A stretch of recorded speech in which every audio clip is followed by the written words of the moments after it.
I'm John Murphy, and welcome to another edition of On the Homefront, a weekly radio magazine that's expanding its coverage beyond the arts to include other aspects of community life in eastern Connecticut, in Tolland, Windham, and New London counties. Over the summertime, we're going to gradually expand this show to an hour once a week to allow more time to have more guests here and more stories. But right now, today, we're going to continue our focus on the arts. I'm here today with Matt Rupar, my co-producer. Our programs are video recorded. They're also on Channel 192, Charter Cable Public Access. They'll be loaded there as part of a new series of shows. And we're going to have a focus today on the Cultural Coalition serving southeastern and northeastern Connecticut. They're the designated service organization for our part of the state, and we have Charlene Halcomb on the phone with us today. She's the Northeast Region Coordinator.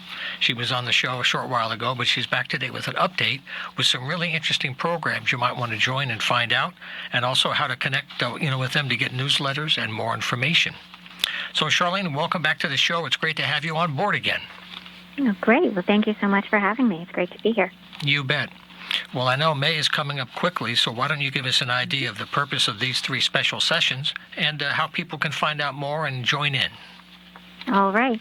Well, we decided through meetings that I've been having with our constituents up here in the Northeast that there was a common theme going that a lot of our new members would benefit from, and older members too, longer-standing members. The first event is going to be on May 5th, and it's going to be a focus on nonprofits. The featured guest is going to be the Cultural Coalition's Funding Booster Program Coordinator, Jessica Mrazovich. She's just great. I recommend meeting with her to all of our clients that we meet that they're really looking for sustainability or growth, best practices. The three-part series evolved out of a desire to have to return to best practices or to establish best practices. So these are kind of good for anyone who is looking to either start something. It can be an individual artist. It can be somebody who's already a nonprofit. It can be a smaller organization, or it could be a larger organization that just wants to take a little refresher. We welcome everyone. So like I said, the first one on May 5th from noon to 1, it's going to be online through Zoom. And that's going to be our focus on nonprofits. Then on May 26th, also noon to 1 online through Zoom, we're going to feature Assets for Artists. They are a group with MassMocha in Massachusetts, but they do offer workshops and programming down in Connecticut as well. They put on fabulous workshops. I've attended several of them myself as a practicing artist, and I can't speak highly enough for them. So they are going to join us on the 26th for our focus on artists. And then on June 23rd, again, noon to 1, online via Zoom, so everyone can join. We're going to do a focus on creative businesses, and our featured guest then is going to be Wendy Vincent from the Women's Business Development Council of Eastern Connecticut. So, they're going to be looking at the creative businesses, how the arts can. I guess I should say back to best practices. Right. I've heard from businesses that just want to go to the next level, but they're not quite sure how to get there. Like they've reached the ceiling, or they feel they have, but what comes next? Or if they've just taken that leap, how do we sustain it? And so, I think personally, I think all of these three individual ones in the series would be great for anybody who wants to attend. They're open to everybody, but the information is going to be tailored for these three different subsects that we have. Well, one of the things that makes me feel very positive about everything you're doing is that I know so many people were on the verge of getting something finally together, and then COVID hit. And so many things got shut down prematurely that they're coming back now, and they're trying to, not reinvent the wheel and jump back in. And this is going to enable individuals or groups all over the region that are occasional guests here in the studio. Small groups can use this, right? Oh, absolutely. Yes, absolutely. I would definitely recommend. We in this region have a lot of very small organizations. Oftentimes there's not paid staff. It's just dedicated people who are trying to do something good. All volunteers. Exactly, all volunteers. And so big or small, I say we have something to offer you. So come on to our meetings. I should say that in light of this, part of what we touched on was the idea of collaboration. Some of these smaller areas want to know. One thing that COVID brought about was this Zoom, and was a desire to collaborate with others and reach out in different ways.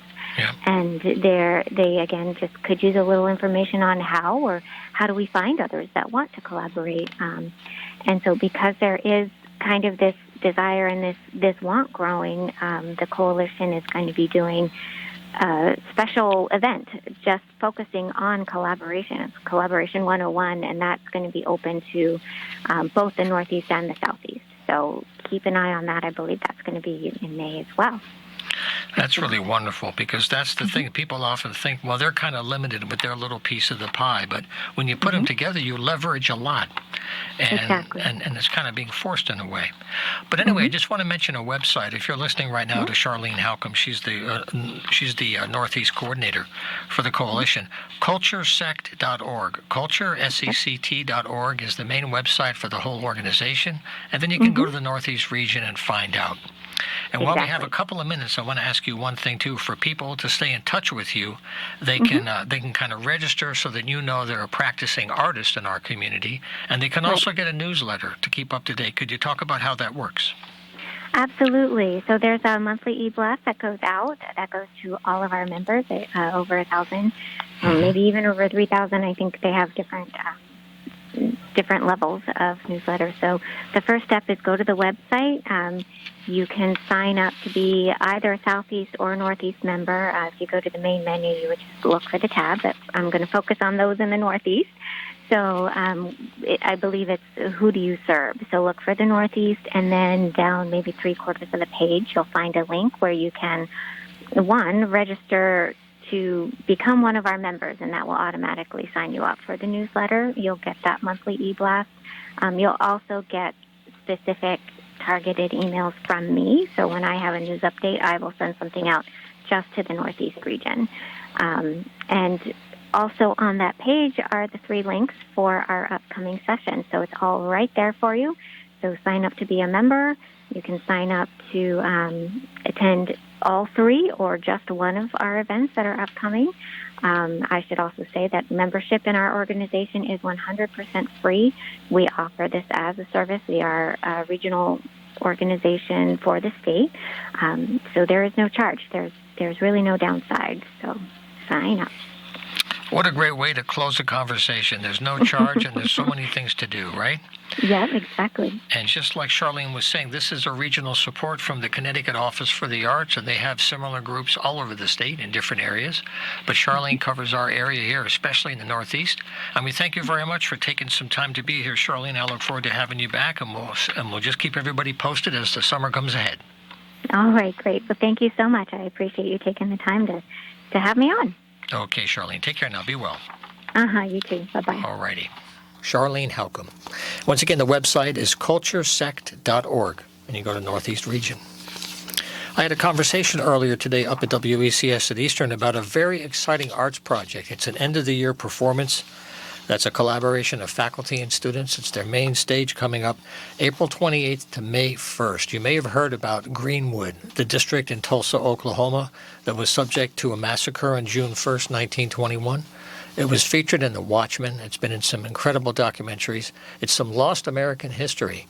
And what they're doing at what they're doing at Eastern, I'll have to edit that out later. What they're doing at Eastern is connecting film, dance, poetry, live production, and interaction between the medium. So it's a very interesting multimedia performance. I'll give you the times in a few minutes. We're going to have a short conversation about this program, the unique use of media, and how students are reacting as they learn about some unusual, lost, tragic American history. So this conversation will start out with Brian Day from the theater department. It is a completely different experience because we're meshing different art forms, and there's a lot of art forms, including poetry, music, dance, film. And the live version of this is doing something I don't think we've done before in theater, where we are really having a large part of the film interact with what's happening live on stage, and we're trying to make the energy flow consistently. So it's really new, but I think this will open doors for what we could do down the road, because now we know we can do it. And what Yeah, it else must can we be do? some amazing rehearsals, though, to kind of coordinate that, right? Yep, Alicia's eyes just closed. She blinked. Indeed, huh? Yes. Well, we'll be in our last night of tech, our full dress tonight as we open tomorrow. And Sunday we had our Super Sunday for people not in theater. That is a 11 a.m. to 11 p.m. day, where a lot of the magic gets built. We have great technicians that we're working with and designers, a team of designers. It takes a village. We have a student lighting designer, Shane Courtwright, who's been doing really beautiful work. And we have, I don't want to give too many spoiler alerts. Of course. So people have to come. That's the idea. Yes, but we're excited, and to Brian's point, we have done interdisciplinary things that include multimedia aspects, but this is a much larger project, and it will be its own standalone project. The film will be its own thing that we plan to enter into festivals and various things for our own creative activities. So sort of inviting in the students to contribute into the storytelling of Right. the and learn about the Greenwood neighborhood in Tulsa. It's been a really good learning experience, I think, and a good way of having an intergenerational conversation about history and how we move forward productively in the future. And, recording it and archiving it is fantastic because it can be shared for those that don't have a chance to experience it. It's still there and it's preserved. And the thing that I like about this that's different for me is that we've covered many other programs in the last few years, but integrating poetry in this way with Dan Donahue is another layer here, and Dan's going to do a reading at some point for us. But can you talk about how your work in poetry has connected to this story and how it's infused in a very important way as part of the dramatic context? Well, yeah, thanks for having us. It's great to see you here. And we're excited for all of this to come together. We've been working together for several semesters now, even years, creating situations for our students to work together in creating a poetry film. So it was Brian first came to me soon after you got here, right? I mean, was that your first semester, maybe your first year, certainly, and said, "Hey, I've done this previously. Would you be interested in having your students who write poems reconsider them as texts that could be made into films?" Which is an interesting conversation to have with students. You're not just talking about language or even reading the poem, but you're thinking about using it and designing it in a way where it becomes a text that somebody else can pick up and make a film out of, and also that dancers can respond to and enter into the energy on the page. So it allowed me to it's a challenging concept, but it's not so foreign. Like, we use different words to talk about the same kinds of things with energy and movement and transitions and different things. And that's really, as we work through this project with, as Jeff Khaleesi, who's not here, working with music, Alicia with dance, Brian with film, and me with poetry, and just thinking about the ways in which we can get the energies in what we do, to intersect and work together. But, with my own the background in poetry,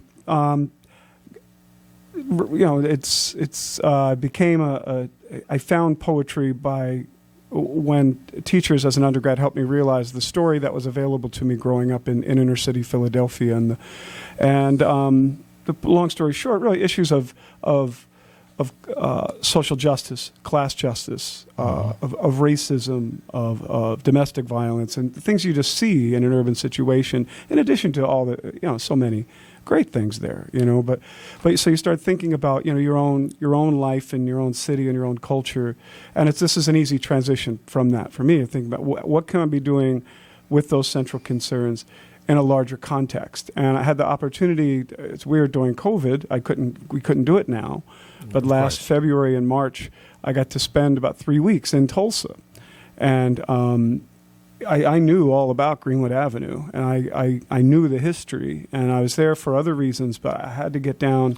What was it like walking around the streets, knowing the history, Just close your eyes on just a few years ago, right? Yeah, well, I mean, you're thinking about this is, we're going back to May 31st, June 1st, 1921, so it's the 100th anniversary was coming. And there were some markers up, and there is a remembrance center that was going to be open. I think it's open now. But we're talking about the Tulsa Race Massacre. in which the Klan and Klan sympathizers poured into the North Tulsa neighborhood of Greenwood, and really systematically obliterated and eliminated a self-sufficient, thriving African American community that was built in spite of, and even because of, Jim Crow laws that limited people to live in this certain area. And it was established by this man named O.W. Gurley, who bought these acres of land and was only going to rent them or sell them to other African Americans. And there was really, in 1921 in Tulsa, it was the blueprint for what our country could have become and hopefully still can become. Right. And so that's walking those streets. You ask, it feels like a crime scene. Yeah, because no one was ever convicted of any crime. The only people charged were black people who were accused of having started it. They tried to track down the Smitherman, the owner of the Tulsa Star, because he would. In his newspaper, tell people to stay vigilant, stay ready. The Klan could come at any minute. Right. And then when they did, tried to blame it on him for instigating, among blaming other people. But yeah, so when you go there, and I talk about this in some of the poems, but it's now, if you go there and there's a sign, Black Wall Street, as it was deemed by Booker T. Washington long ago. It's like a half block. It's like if you're standing at Willie Brew, it's not down to the Wyndham Theater Guild. It's not down that far. It's like, this must have been nice once. You get no sense that this was 40 blocks, that this was 10, 11,000 people. And I think that's by design. It's not, I mean, that's urban renewal, cutting intersections through black neighborhoods.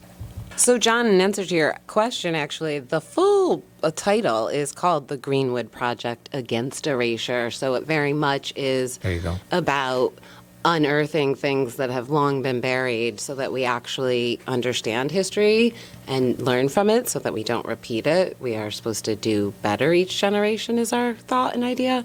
We are on a college campus where critical thinking is not a bad thing about race or sex or gender identity or whatever happens in our world. We're to make sense of it with each other and have conversations. So yes, very much so. It's a part of the design of and the impetus, I think, for all of us to want to bring this story into the purview of conversation. How did the students react from their lack of knowledge when they got close to the story? I'm sure their eyes were open in a big way. Yes. Yeah? Tell me about that. There's a scene, not to spoiler alert things, but I know for my students, and we did work together quite a bit, like through even, there are like reenactment parts in the film, and there's voiceover work, and so students had a lot of different opportunities in which to come into the process.